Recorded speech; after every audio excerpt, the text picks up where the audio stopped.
nosso Senhor Jesus Cristo. Boa noite também àqueles irmãos, amigos que nos acompanham pelo YouTube. Como eu anunciei pela manhã, meus irmãos, nós vamos meditar agora à noite na carta aos Hebreus, no capítulo 5. Como os irmãos já têm se acostumado, sempre nos dias em que a ceia é ministrada, nós temos trazido mensagens relativas à obra salvadora de Jesus Cristo na cruz em nosso favor. Então, por isso, nós fazemos uma pausa nas exposições em sequência acerca da lei do Senhor para meditarmos também na pessoa do nosso Senhor Jesus Cristo e na sua obra.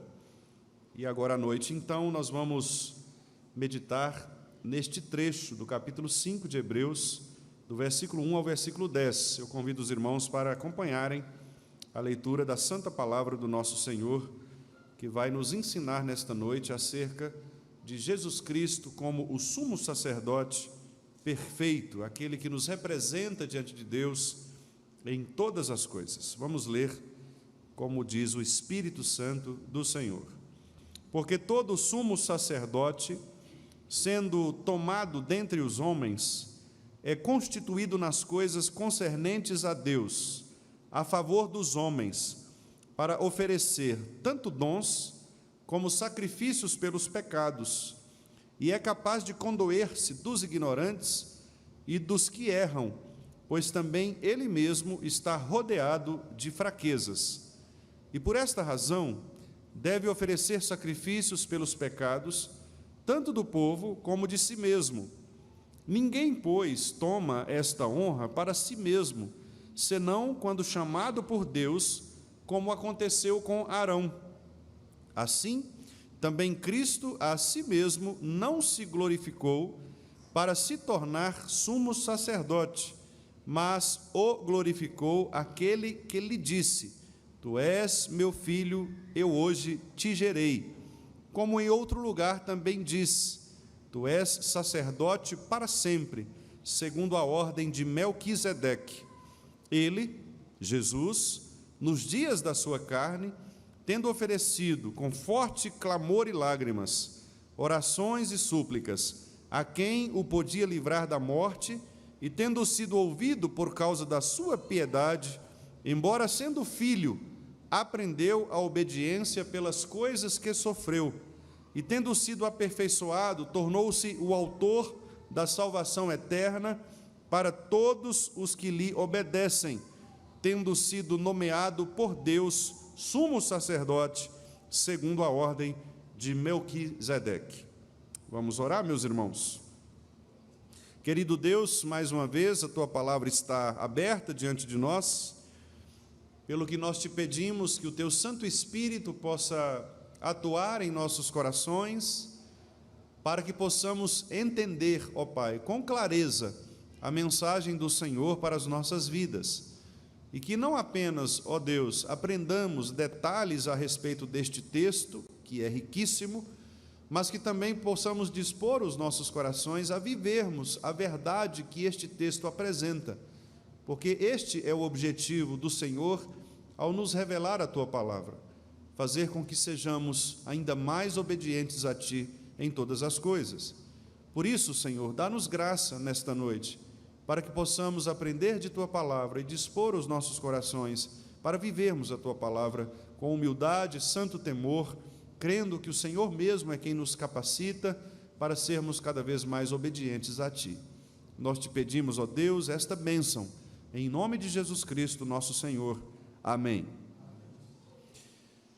Meus amados irmãos, na sessão que nós analisamos hoje pela manhã, o trecho do capítulo 4, versículos 14 a 16, nós vimos o quanto Deus nos ama em Cristo Jesus.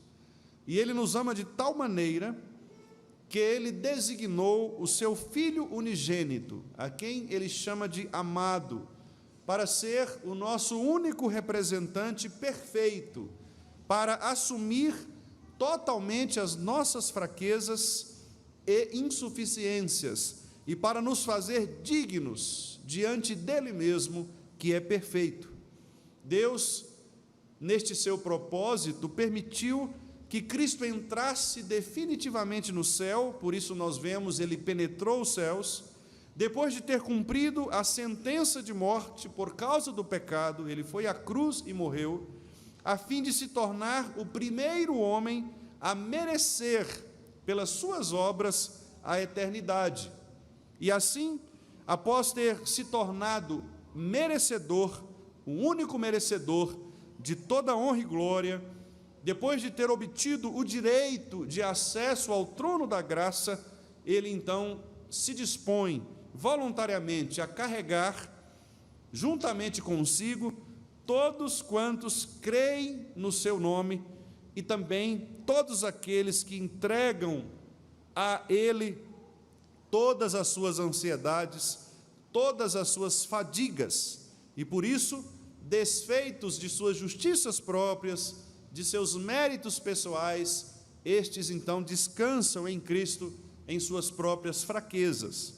No capítulo 5, meus irmãos, que nós acabamos de ler, a primeira parte, o escritor aos Hebreus continua, nestes 10 primeiros versículos, a expor exatamente a sublimidade deste ofício chamado sacerdotal de Cristo, o de ser ele, Cristo, o único sacerdote perfeito, aquele que se tornou o único mediador entre Deus e os homens.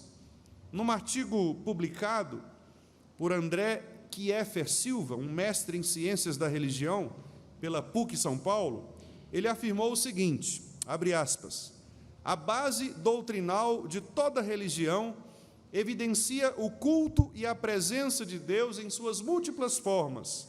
Em todas as religiões, sejam elas monoteístas, politeístas ou não teístas, a crença no sagrado, como transcendental, extraordinário, metafísico, que está acima da compreensão humana, é a essência vital que movimenta todas as engrenagens da religião.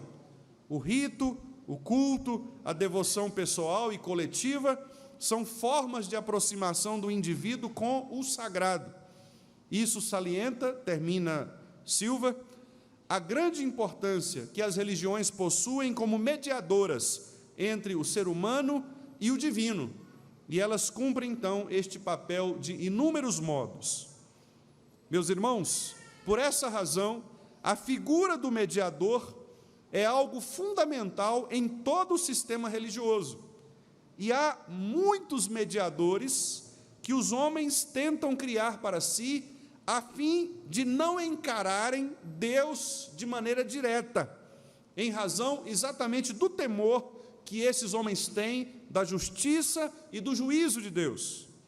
O mediador, ele deve aplacar a ira da divindade. Não apenas pessoas são estabelecidas como mediadoras, como, por exemplo, Maria, no catolicismo, Buda, no budismo, ou os santos católicos ainda no catolicismo, como Judas, Antônio, Expedito e todos os outros, como os pajés indígenas nas tribos indígenas, como também as chamadas entidades espirituais, como orixás, guias, anjos, ou até mesmo forças chamadas de energias cósmicas, como a própria luz ou como a força. De fato, as religiões tentam estabelecer esse ofício mediatório, sacerdotal, porque ele é muito importante. E nas Escrituras, meus amados irmãos, nós ouvimos que Deus escolheu uma tribo específica, a tribo de Levi, e fez com ela um pacto, para que por meio da tribo de Levi viessem os sacerdotes e os levitas, que seriam aqueles responsáveis por cuidar das coisas de Deus, especialmente o culto, o tabernáculo, depois o templo. E dentre esses sacerdotes, Deus escolheria aquele que seria o único, o chamado sumo, o supremo sacerdote, ou o líder dos sacerdotes. Esse seria o líder espiritual da nação de Israel. e ele teria a finalidade de representar majoritariamente todo o povo de Israel diante de Deus. E essa representação, meus irmãos, nós aprendemos das Escrituras, ela era bastante ampla, inclusive política. Ela era, o sacerdote era também o presidente do Sinédrio, que era a instância política de Israel. O sacerdote tinha também funções, por exemplo, de educar o povo na lei de Deus. Ele respondia a questões judiciais complexas, era uma espécie de Supremo Tribunal. Ele se ocupava de demandas civis e até mesmo de demandas criminais entre o povo. O sacerdote sumo era responsável por cumprir demandas relacionadas à saúde do povo. Ele deveria, por exemplo, inspecionar as casas como um agente de saúde para ver se aquelas casas eram ou não impuras.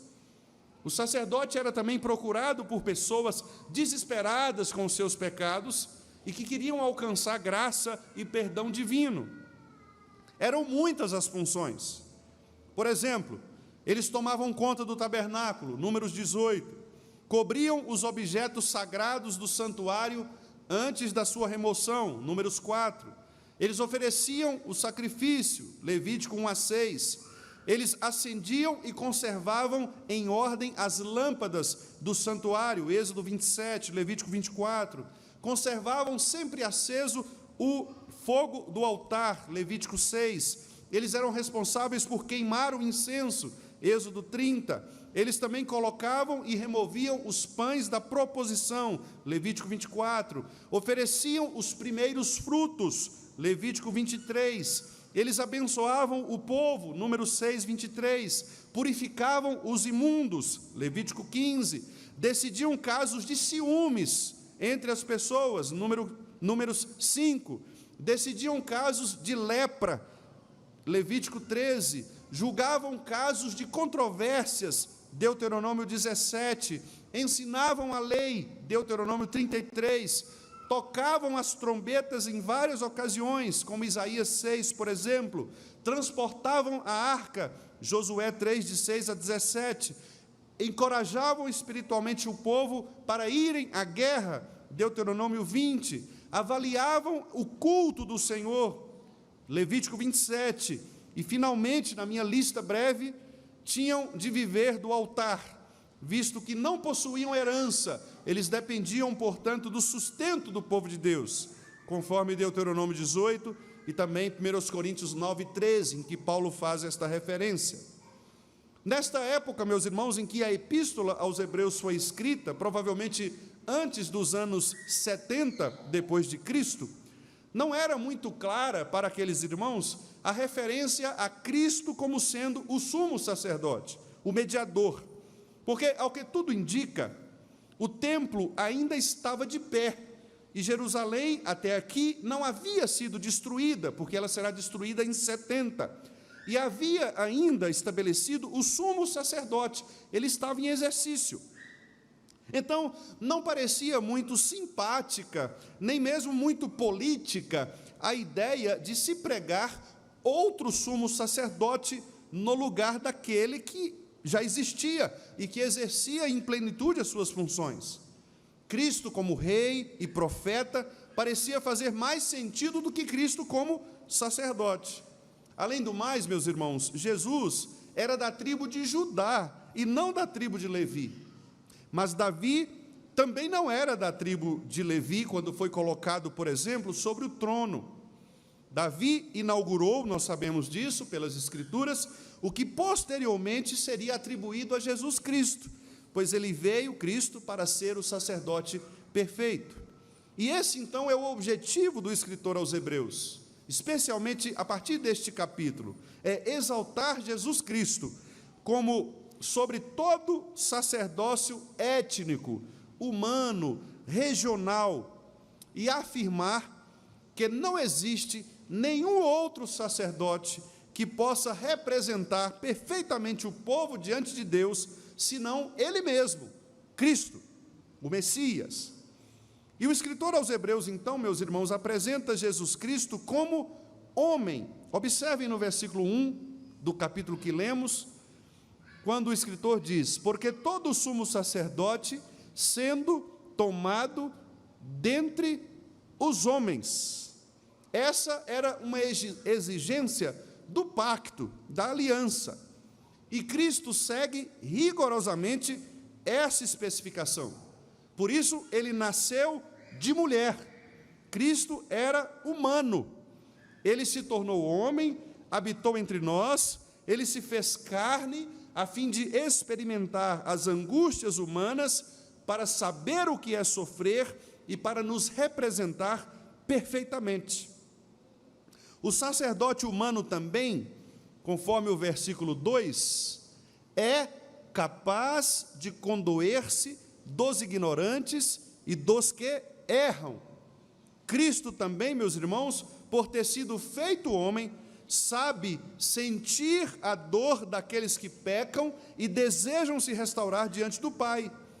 Cristo, como vimos pela manhã, conhece muito bem as nossas ignorâncias e imperfeições, sabe onde nós somos mais fracos e o que nos incomoda, porque Ele mesmo está rodeado de fraquezas, enquanto homem.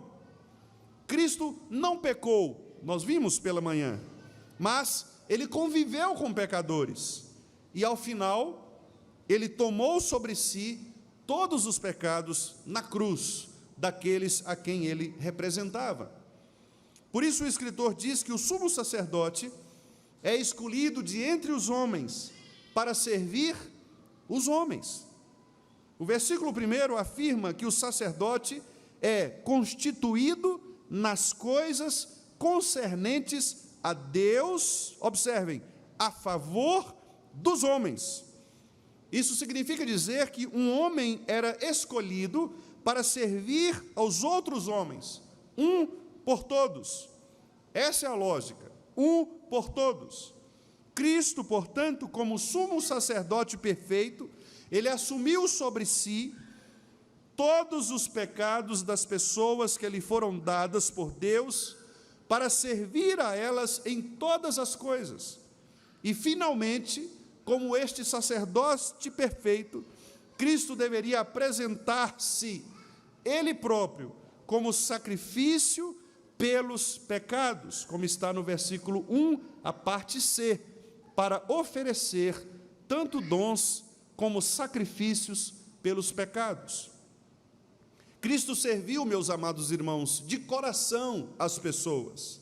Ele curou as enfermidades, Ele alimentou aqueles que tinham fome, chorou com quem estava aflito de alma, Ele ensinou os seus princípios, atendeu amorosamente a pecadores, ouviu, aconselhou, pastoreou. Jesus Cristo se entregou às pessoas nas coisas concernentes a Deus. Cristo foi, portanto, capaz de condoer-se, de ter compaixão das pessoas em todas as coisas que fazia essas pessoas fracas e insuficientes em si mesmas. Cristo atendeu às misérias humanas. Ele entendia, meus amados irmãos, com simpatia, e ele se identificava com essas pessoas. Ele não era um crítico ácido, um julgador sagaz, um cínico ou até mesmo irônico das fraquezas humanas.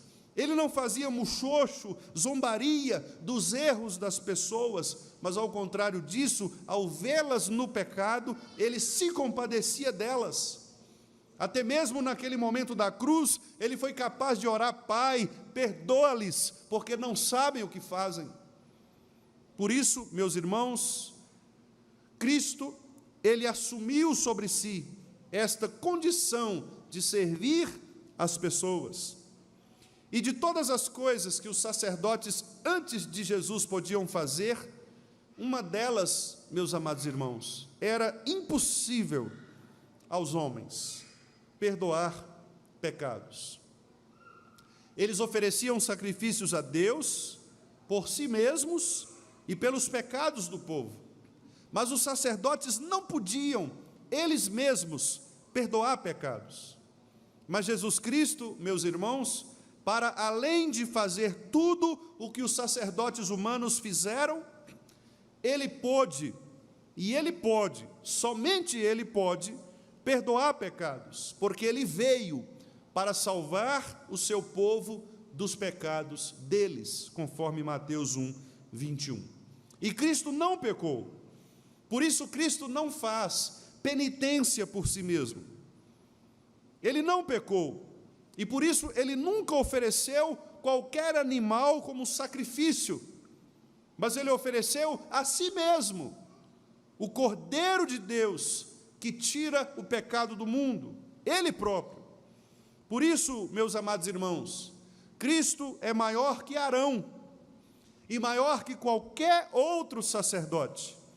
Ele é maior, portanto, do que qualquer sacerdote moderno, a quem não precisamos confessar pecados para receber deles a penitência, porque nós temos um sacerdote perfeito que é Cristo. Ele mesmo toma nele próprio todos os nossos pecados.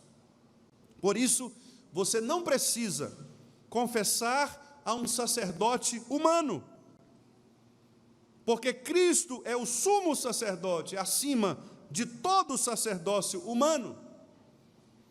E por isso que você que me ouve, por exemplo, nesta noite, que nos acompanha, ou que ouvirá esta mensagem no futuro, se você tem confessado os seus pecados a um homem, saiba que ele não pode perdoar seus pecados.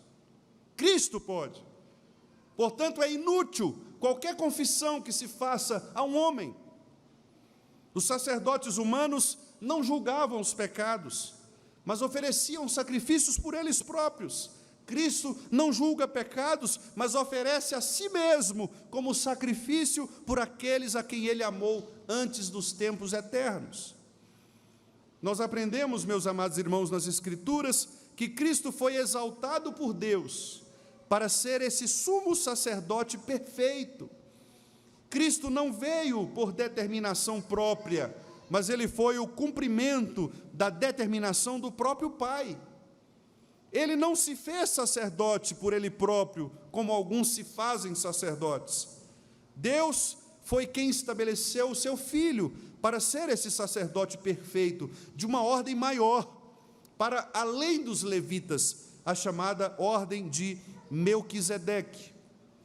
Melquisedeque, meus irmãos, voltará no capítulo 7 desta epístola, e nós, talvez, num outro momento, na sequência dessas exposições acerca do sacerdócio de Jesus, trataremos desse ponto.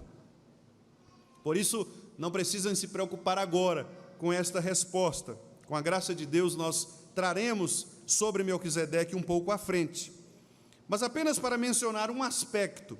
Davi, lá no Salmo 2 e também no Salmo 110, já declarava profeticamente, ele via em Melquisedeque uma ordem superior a Levi. Porque quando Abraão entregou o dízimo a Melquisedeque, ali nós podemos pressupor que Melquisedeque era maior que o próprio Abraão.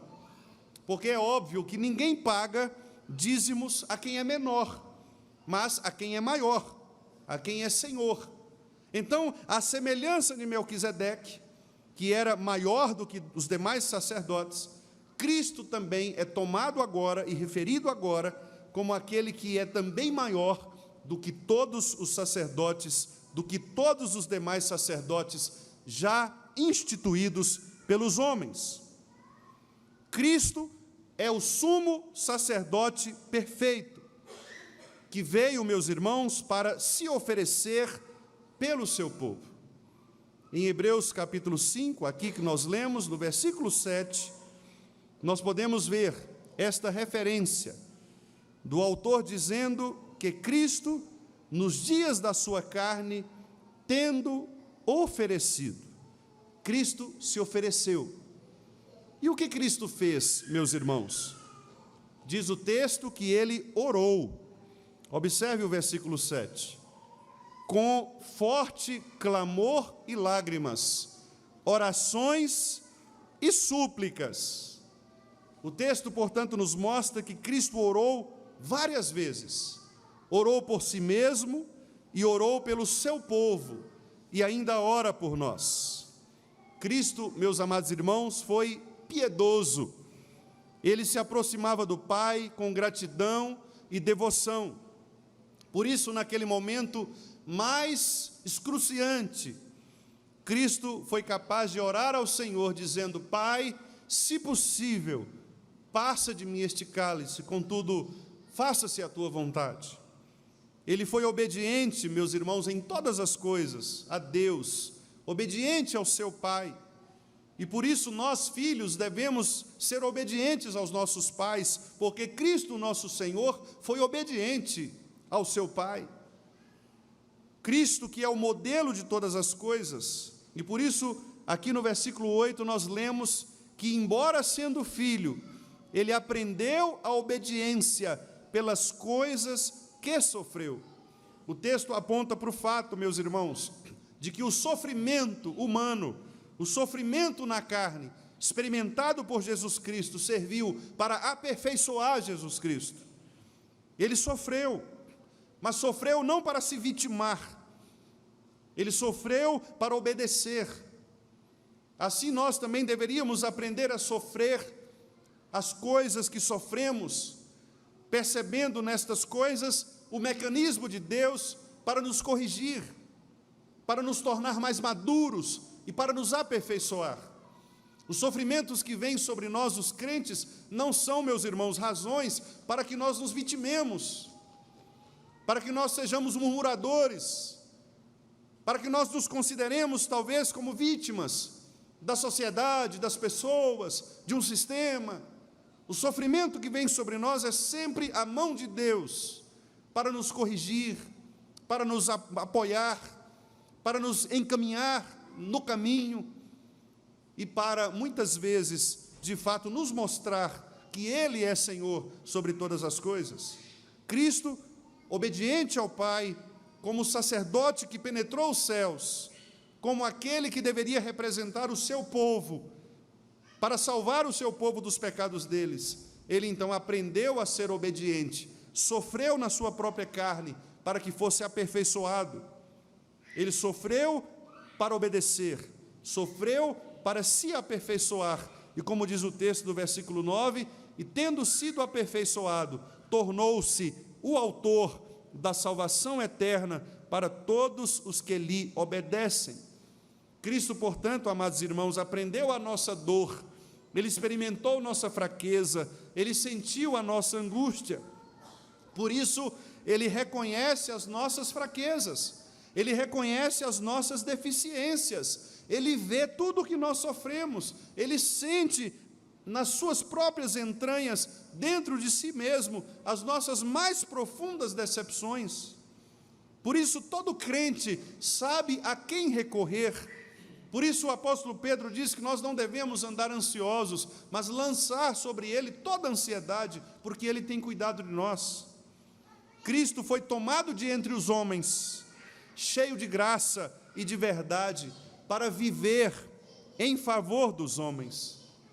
Cristo, meus irmãos, foi tomado de entre os homens, habitou entre nós para demonstrar sua compaixão, sua misericórdia, condoendo-se com as mais terríveis ignorâncias humanas e ajudando, meus irmãos, aqueles que erram, sem julgá-los, sem pressioná-los, sem acusá-los. Meus irmãos, para ser acusador, já basta Satanás. Satanás é que é o acusador. Nós, portanto, como crentes, não devemos ser acusadores, não devemos apontar o dedo para as pessoas acusando-as, mas assim como Jesus Cristo, nós devemos ensiná-las a amar o Deus Pai sobre todas as coisas. Nós devemos levar as pessoas, portanto, ao arrependimento, à verdadeira fé, para que elas possam caminhar no Senhor. Foi isso que Jesus Cristo fez. Ele não saiu apontando o seu dedo para condenar os erros daquelas pessoas que se aproximavam, a não ser aqueles que eram falsos religiosos e que queriam tirá-lo da sua condição de dignidade de ser o Filho de Deus. A estes, Jesus severamente puniu com as suas palavras, mas aqueles que se aproximavam dele, com o espírito quebrantado e contrito, ainda que errados, ainda que em pecado, o Senhor os recebia para fazê-los convertidos, para torná-los santos, para santificá-los. Por isso, meus amados irmãos, Cristo não se fez sacerdote, mas ele foi feito sacerdote por Deus, o Pai, a quem ele foi obediente até o fim, morrendo, inclusive, morte de cruz, a quem ele orou e a quem ele demonstrou piedade absoluta. Cristo fez todas essas coisas em perfeição, exatamente para se tornar o autor da nossa salvação, meus amados irmãos.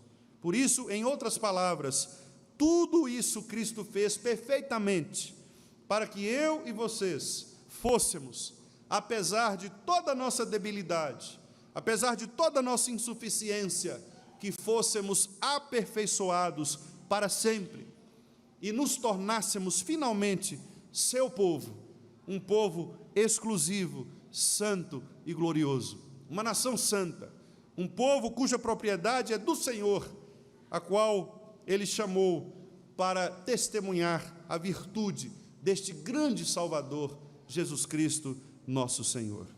Por isso, ele foi nomeado por Deus, sumo sacerdote, tirado de entre os homens, posto na condição daquele que compreenderia as fraquezas humanas, para ser ele mesmo o perdoador, ele mesmo aquele que justificaria o seu povo dos pecados deles. E agora, meus irmãos, com forte clamor e lágrimas, orações e súplicas, ele permanece ali intercedendo por nós. Ele foi ao céu e deixou conosco outro Consolador, para que possa também nos assistir em nossas fraquezas. Portanto, amados, nós aprendemos de uma maneira breve neste trecho, que nós temos a quem recorrer em nossos momentos de debilidade. Nós não precisamos e não devemos sofrer sozinhos. Cristo prometeu estar conosco e estar conosco sempre. Por isso, quando estamos juntos, como irmãos em Cristo, neste lugar, quando participamos destes elementos, nós estamos anunciando a presença espiritual sublime deste Cristo, que habitou entre nós, cheio de graça, morreu por nós e hoje está à direita de Deus Pai, intercedendo por cada um de nós. Ao comer o pão e beber o cálice, nós anunciamos esta presença do Senhor conosco, e assim deve ser, e assim devemos crer.